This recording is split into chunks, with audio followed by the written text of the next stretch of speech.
خب درود میگم برای همه اون نفرانی که اینترویوی ما را میبینن در شبکه‌های اجتماعی دلیل ممالی. سلامت باشین و محیدین مظفر برادر دوست عزیزی ما در اولی صحبت میگم که از کمترین نفرایی هستن که ما در قدم‌های اول در پهلوشون در عالم سینما میزدیم و ما اعتماد و باوری کردن در پهلوشون گرفتن.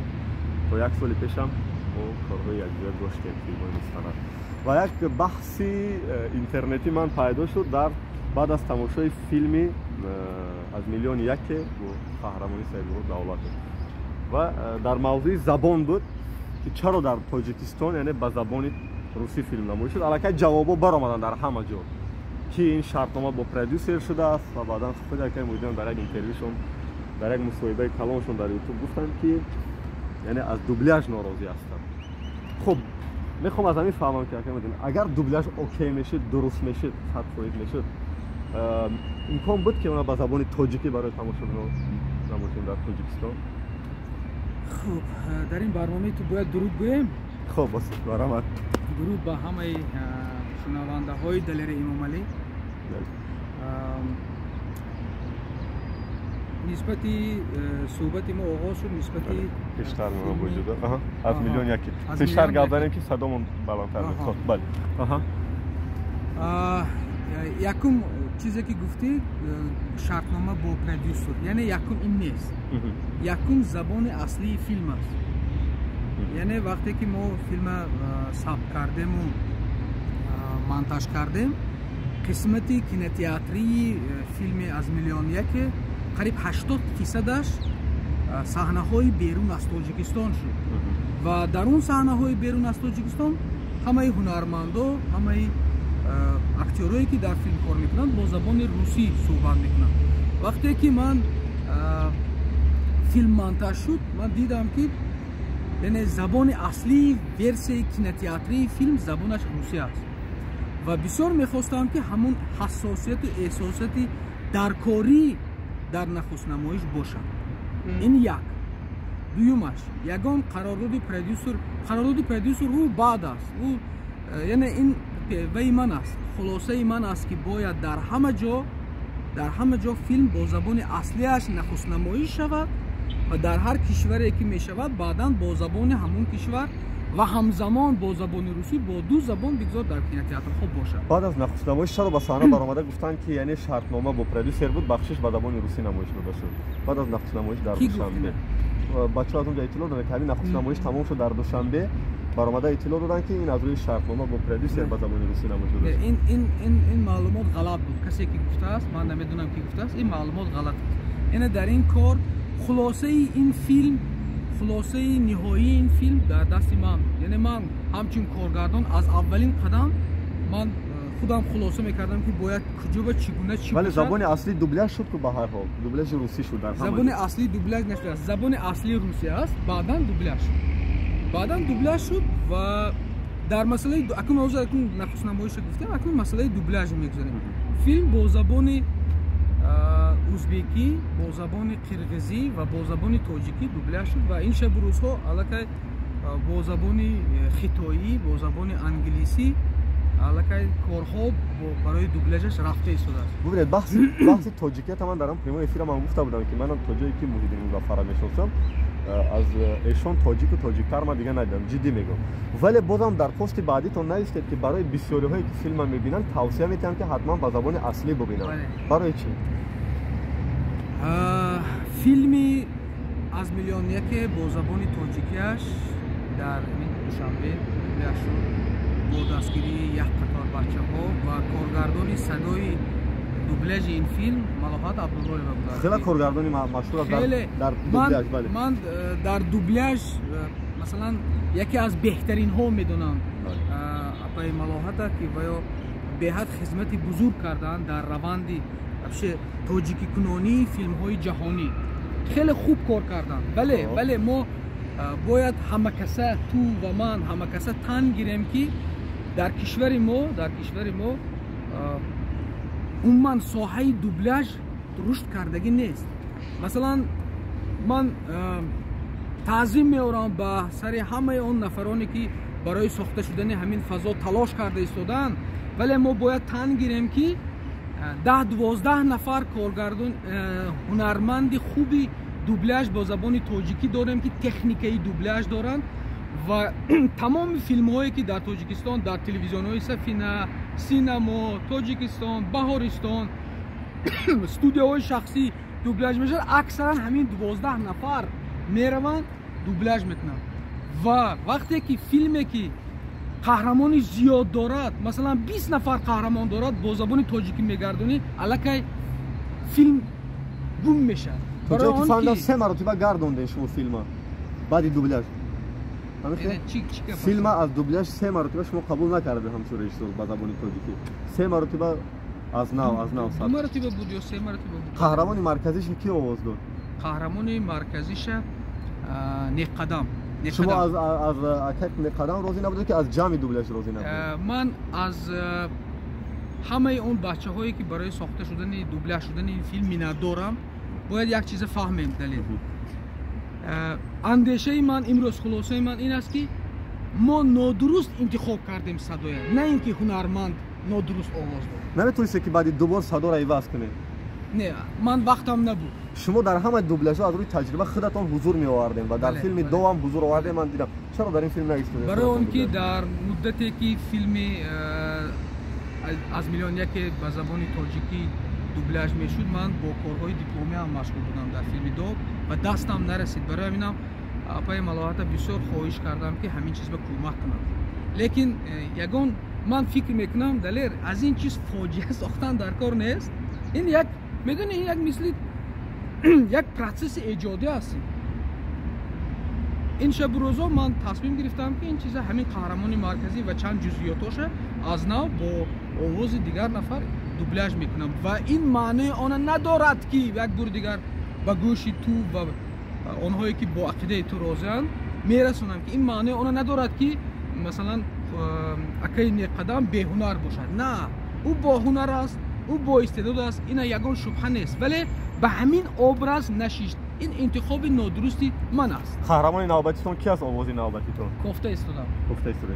خب ما با فیلم از میلیون یک طرف چرا اکنون یعنی ما این چیز تمام کردیم. این بحث تمام. یعنی من یک سوال دیگر هم دارم. ممکن است در برنامه تو سوال دادم. برای تو تماشا کردن فیلم مهم بود که گروهی بچه‌هایی که تو کتی کار کردند و همقدم بودند و اولین بار بیرون از تاجیکستان تلاش کردند که فیلم سازند. تلاش کردند. میدونیم که بیرون از تاجیکستان فیلم ساختن آسان نیست و فیلم اتوبیوگرافی ساختنش مسئولیتش ما تو فهمانده من اینو فهمیدم اخیرا من فهمیدم که این درد و عذاب و همه شما در پروسس بودم. برای تو این چیز مهم نبود، فقط زبان مهم بود همون روز نخست نمایش. بله.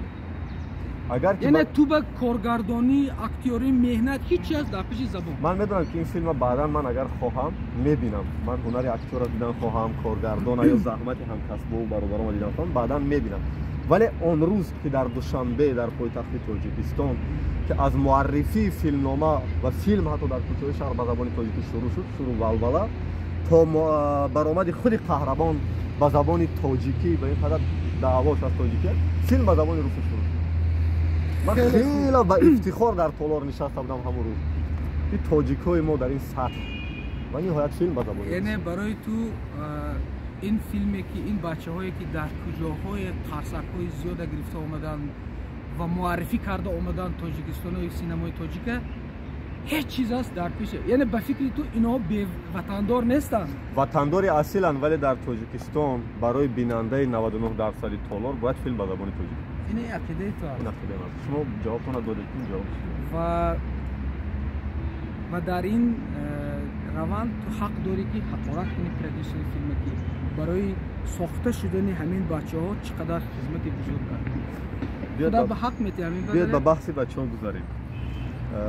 چون با اون پرودوسری که شما گفته داد من کار نکردم و نمیدونم که تا کجا این من کار کردم و میگویم که وای خدمت بزرگ کرد برای رشد گروه ما، شخصا برای ما، ولی تو اون حقارت ببینید برای در موضوع گروه میگم یکی از جایی بسیار دردناک که من در این صحبت میخواستم چرا در همه فیلم‌های محیدین مظفر گروه 50% حتی 70% و در نهایت در فیلم اخیر قریب 90% گروه عوض شد.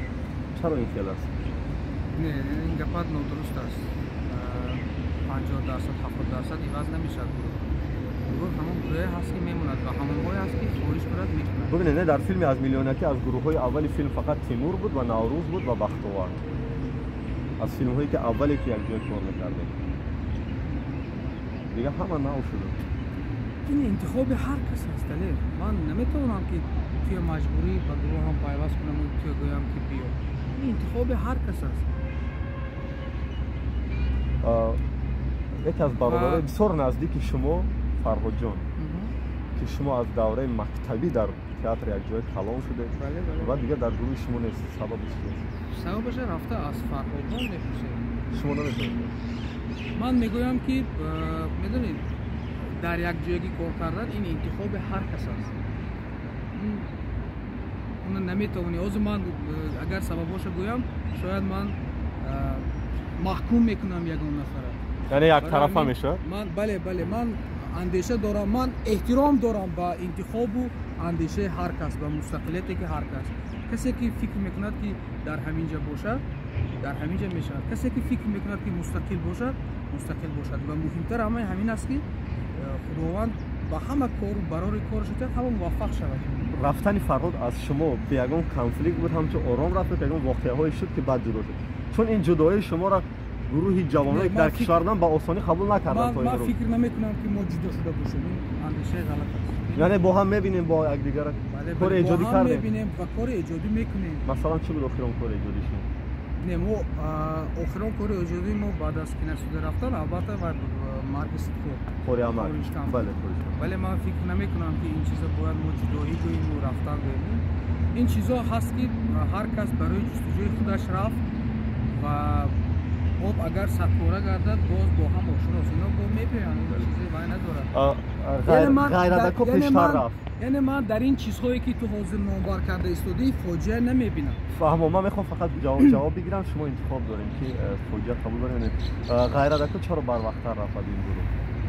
غیرت خود غیرت کو بر وقت نرفت. غیرت کو با سبب‌های اویلوی بر وقت بر روسیه سفر کرد. و وقتی که وای از روسیه آمد ما گشته به تئاتر قبول کردیم و اون روبر از کار کرده شما در تئاتر برای چی نیستین دیگه؟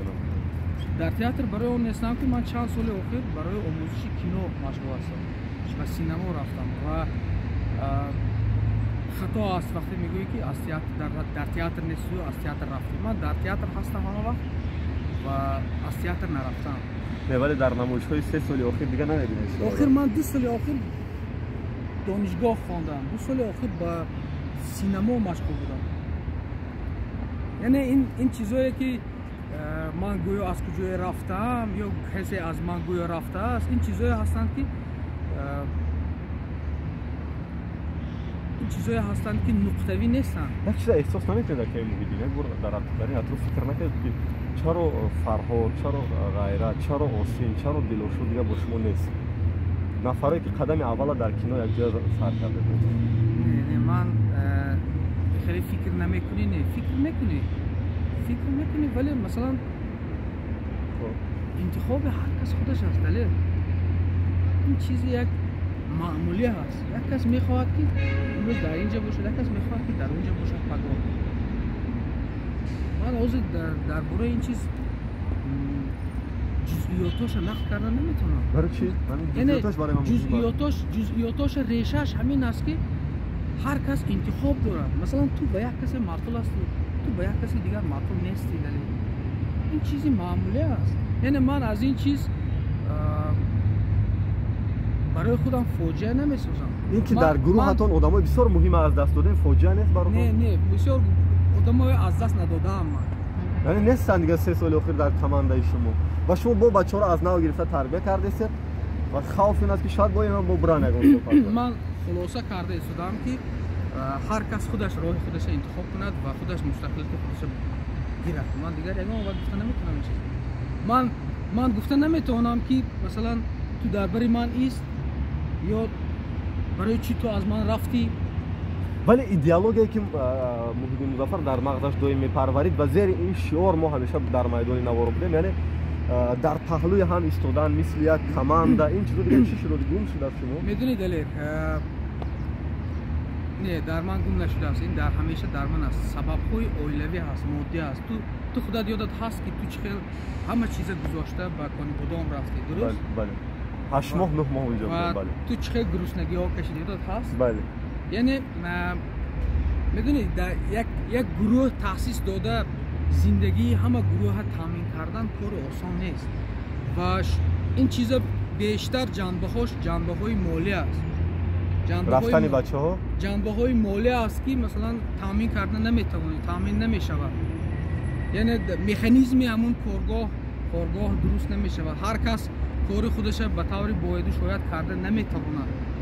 این عجیب که چرا موحدین از سوق سینما نرفت و دیگرها از سوق سینما رفته شدن. من میخواهم که اون کارگاهی که تأسیس یافت در ولایت سوخت اثبات شود که این بیهوده تأسیس نیافته است. حالا که اثباتش ما دیدیم در جشنواره‌های داخل و بیرون. من میخواهم که این کارگاهی که ساخته شد ویران نشود. این کارگاهی که ساخته شد یک خانه ایجادی، یک دکان ایجادی برای تمام ایجادکاران باشد، باید رشد کند. این فضا درکار است. به نظرتون بعد رفتن شما ویران میشه؟ کسی دیگر بیاره؟ من نمیدونم. خودتون بعد از خودتون کی نمیتونین همچون راهبر در این مقام ببینید؟ به نظرتون با همیشه پیغمبر فکر کرده که یک زمان ما باید از اینجا برم و فلانی میتونه جایگزین من باشه. نه من نمیدونم. در این باره فکر نکردید؟ میدونی در تاجیکستان من روز علاقه بیرون به هم کار کردم بسیار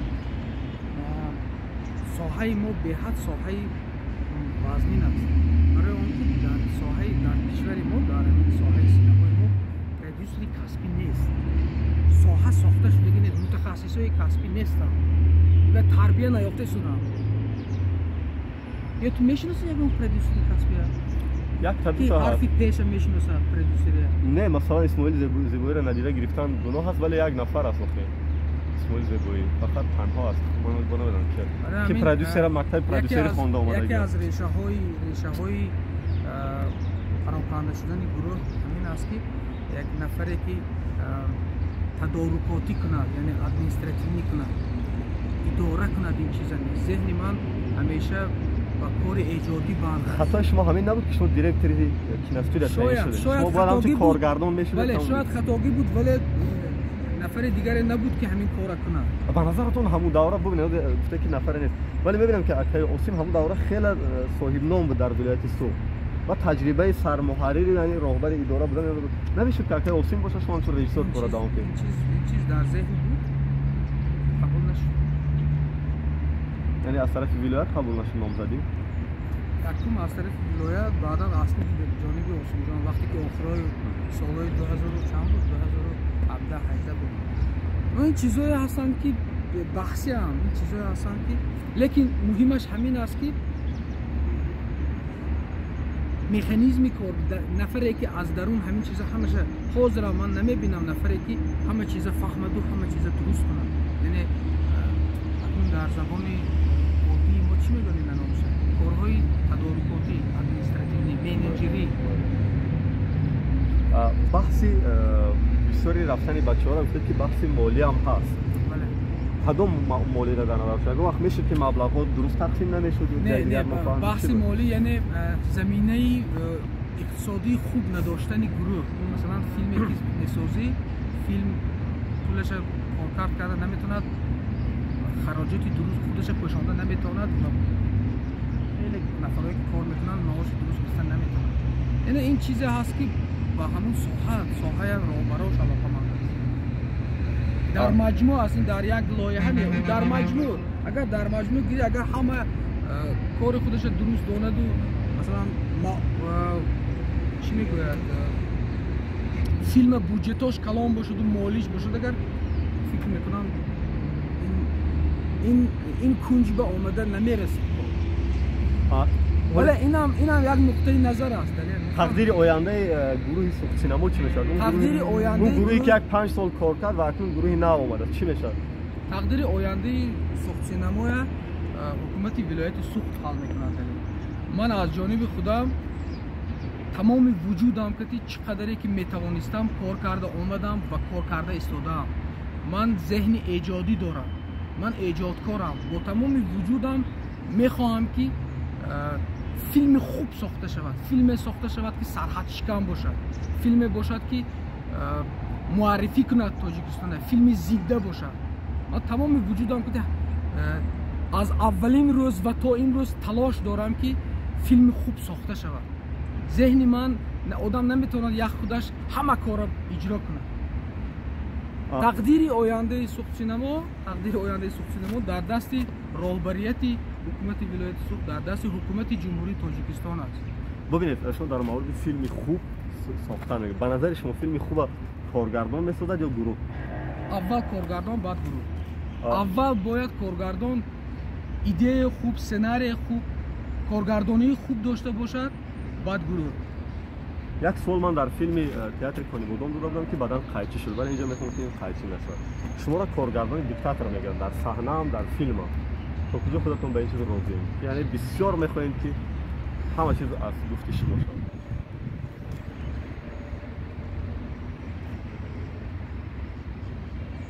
این نقطه نظر آدم‌ها هست. من نمیدونم به این چی بگم. من هم یک آدم هستم، پیش از همه خطا میکنم. یک کارگردان هستم که خطا میکنم. ولی روز به روز کوشش دارم که خودم از این امروز بهتر کنم. و نمیتوانی در یک کار به همه معقول شوی. نمیتوانی با هنرمندی که ابرزش به طوری بایدی شاید اجرا کردن نمیتواند جنجال میکنی به او آدمی نقش یک هنرمند که در میدان نوار میباید بعضا میشود که نقشش اجرا کردن نمیتواند و بعضا میشود که کانفلیکت میشوی و این کانفلیکت بعد از برآمدن فیلم کسی که میفهمد شیرین میشود، کسی که نمیفهمد تلخ میشود. چرا انتخاب خطا میکنه پس نباشم؟ انتخاب خطا کردن نیست دلیل. نه در انتخاب همون اکتور که وقتی که باید میبینید که شما 10 بار کاستینگ میکنید. نه دلیل این سوالی هست که تو همچون این سوال کسبی نیست دلیل. هنرمند تو انتخاب میکنی و تو نمیدونی که هیچ یک کارگردان دقیق گفته نمیتواند که تا کدام اندازه هنرمندش 100% درست انتخاب کرده است یا نادرست انتخاب کرده است. این سوال هست که من این سوال کسبی نمیدونم. خب ببینید ما با سوالهای شخصی میگذاریم. با اگر هر سوالی که خوشتون ناآمد خواهش میکنم بعد این سوالو نرنجید، منو دشنام نکنید، حقارت نکنید. صحیفه یوتیوبی سوخت سینما خدا رو شکر میگم که خیلی فعال است. بله. خوب است. و تا جایی که میبینم یوتیوب درآمدی خوبم دارد، بدم دارد. گاه موقع خوب، گاه موقع پس هم میشه. کجا خرج میشه درآمدی؟ برای سوخت سینما، برای سایت های سوخت سینما. یعنی حجت گذاری میشه؟ نه حجت گذاری نمیشه. ولی برای کارهای سوخت سینما. من دلیر جان این استودیا 1001 خراجات های دارد. این سوال من تا سوالای شخصی دارم. اینه به معنی اصلی سوال باشد، ولی من میخوام فهمم. با مهربانی و با لطف رئیس شهر و دیگه عزیزا صاحب زمینم شده خدا رو شکر و خونه هم ساخته. با اجازه میخوام فهمم که از کدام حساب ها شده؟ درآمد فیلم ها بود، معاش بود، چی بود؟ درآمد فیلم ها، معاش، کمکی خویش و پیوندان.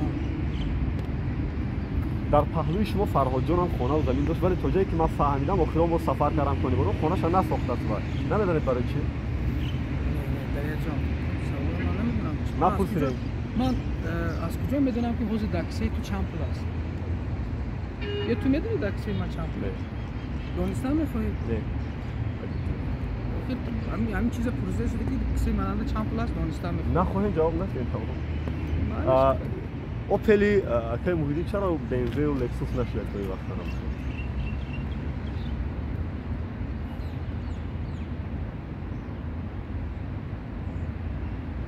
دوامش چرا نشد BMW و لکسوس؟ تو سوالای میتی چرا با فیلم های ما مردم پول داده نمیروند؟ گناهی کارگردان نیست؟ جواب همین است. جواب گناهی کارگردان نیست؟ نه گناهی کارگردان نیست. یکی از فیلم‌های شما من میدونم که فیلم‌های سوخت سینما چند لحظه‌ای که کار می‌کردم و بعدش هم یک سالی آخر یا نیم سالی اول سر تماشابین میشه بعدا نمیدونم به طور اتوماتیک تماشابیناش گم میشه چون همه اودیتور اومدن میبینن الکی تمام یعنی یک اودیتور 500,000 یا 600,000 دارد این فیلمو تمام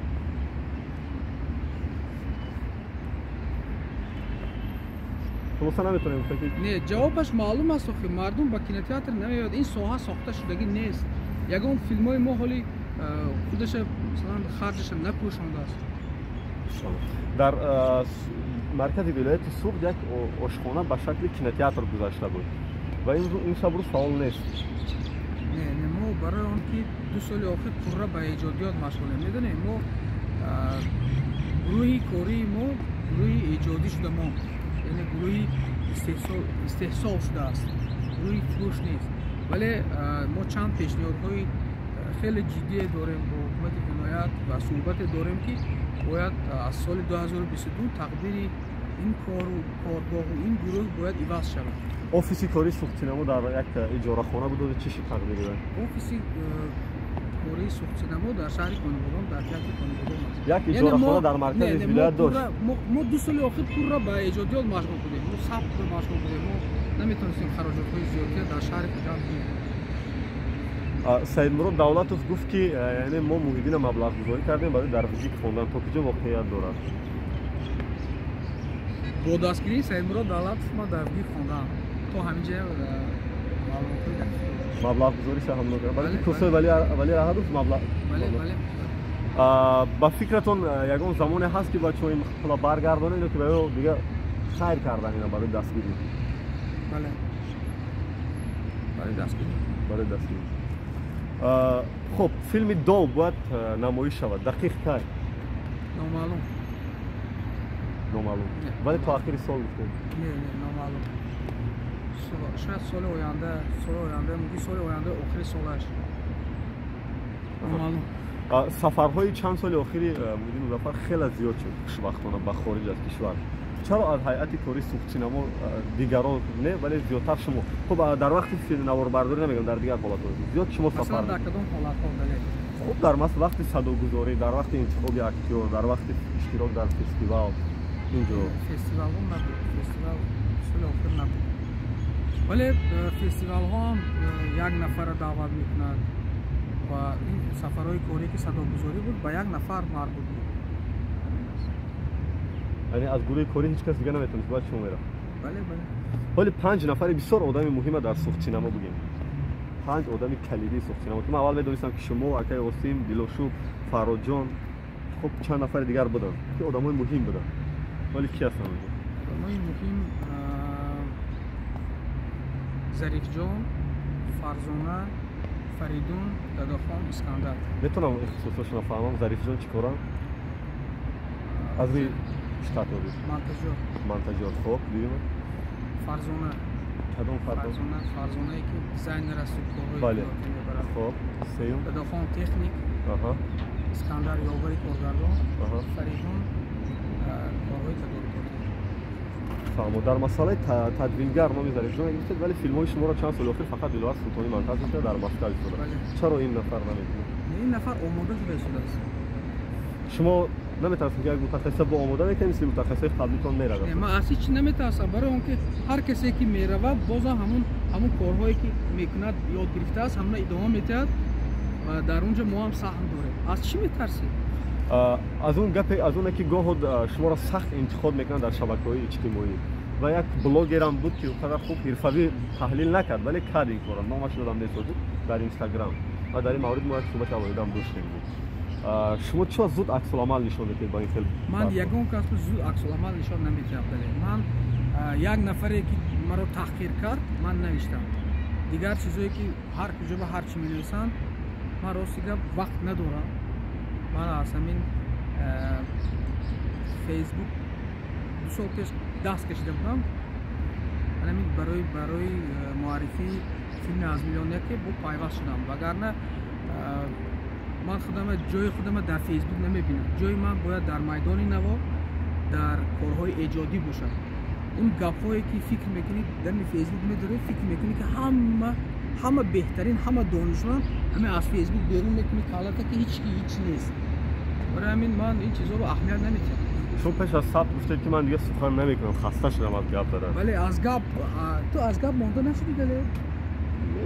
میبینم که مردم در لازم زیاد گپ میزنید. نه مردم در لازم است که برای مردم اون که من توی میشناسم که تو ایجادکاری، تو باید ایجاد کنی. ممکن که ولی با فکر من خیلی گوشوی من از گپ پر شده است. من میخوام کار کنم، من میخوام کار ببینم، من میخوام یگان ساحه رشدش ببینم، بخصوص در ایجادکاران.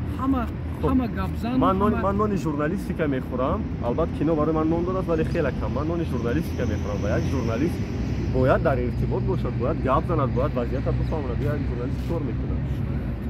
شاید من همچون ایجادکارم میشناسم، در گوش من آواز تو زیاد است نسبت کاری تو. خب 2019 آخران فیلم مستند ما اجازه ثبت کرده بودیم در سوق سینما. خب اینا با سوختنا برای من کی وعده میداد که من فیلم مستند دیگه بگیرم. من میخوام از اولین روزها من میخواستم و امروز بعد از خیلی تجربه گرفتن من میخواهم که کیناستودیوی سوخت سینما یک جایگاه ایجادی برای تمام ایجادکاران باشد. جایگاهی باشد که برای بخصوص فیلمسازان آزاد امکانیت فراهم بیارد. تمام تلاش ما همین است که باوری حکومت ولایت، باوری حکومت جمهوری به دست بیاریم و گوییم که فیلمسازی خیلی مهم است و برای این ساحه دستگیری میباید. برای این ساحه به دستگیری نمی شود. این شب و روزی که مردم هنوز به کیناتئاتر آمدن عادت نکردند و ساحه کیناتئاترها قدر رشد نکرده است، ولی باید حکومت ها در ذهنشان باشد که سینما مثل یک طفل مثلا ممکن 10 ساله نیاز دارد و تمام کوشش ما همین است که فضا سازمو.